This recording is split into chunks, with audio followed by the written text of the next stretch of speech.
नमस्कार, स्वर्णिम भारत यूट्यूब चॅनलमध्ये आपलं स्वागत। वंचित बहुजन आघाडीच्या वतीने संपूर्ण महाराष्ट्रभर ईव्हीएम मशीनच्या विरोधात आजपासून 3 डिसेंबर पासून ते 19 डिसेंबर पर्यंत ईव्हीएम मशीनच्या विरोधात सह्या अभियान राबवण्यात येत आहे।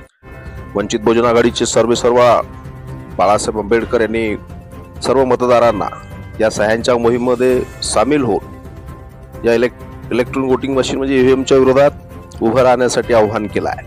सध्या महाराष्ट्रामध्ये मुख्यमंत्री कोण होणार यापेक्षाही ईव्हीएम मशीनचा घोटाळा जनतेमध्ये जास्त गाजतो आहे। त्याला तोंड फोडण्यासाठी ॲडव्होकेट बाळासाहेब आंबेडकर फार पूर्वीपासून ईव्हीएम मशीनच्या विरोधामध्ये एकटे संघर्ष करत आहेत, परंतु महाराष्ट्रामध्ये लागलेले निकाल एकतर्फी लागल्यामुळे महाविकास आघाडीचे नेते सुद्धा बाळासाहेब आंबेडकरांची भाषा बोलू लागले आहेत। यामुळे विरोधी पक्ष सध्या ईव्हीएम मशीनवरून प्रचंड संतापलेला असून वंचित बहुजन आघाडीच्या वतीने सुद्धा ॲडव्होकेट बाळासाहेब आंबेडकर ही मोहीम त्यांनी हाती घेतली असून ईव्हीएम मशीनच्या विरोधात 3 डिसेंबर पासून संपूर्ण राज्यभर सह्यांचे आंदोलन उभे केले जात आहे। त्यासाठी बाळासाहेब आंबेडकर आणि सर्व मतदारांना या सह्यांच्या अभियानामध्ये सहभागी होण्याचे आवाहन केले आहे। विधानसभेच्या निवडणुका झाल्यात।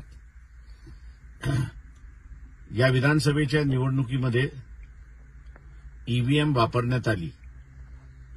ईव्हीएमच्या संदर्भात अनेक घोळ झालेत, मॅन्युप्युलेट झालेले आहेत अशी चर्चा सुरुवात आहे।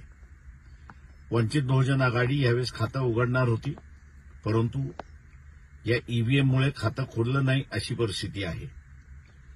तमाम मतदारांना माझं आव्हान आहे की आम्ही सह्यांची मोहीम सुरुवात करतोय वंचित बहुजन आघाडीच्या वतीने की ईव्हीएम नको आणि घोटाळा झालाय।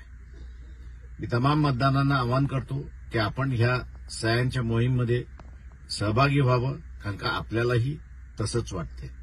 आपण सहभागी व्हाल ही अपेक्षा वंचित बहुजन आघाडीच्या वतीने। नमस्कार, जय भीम।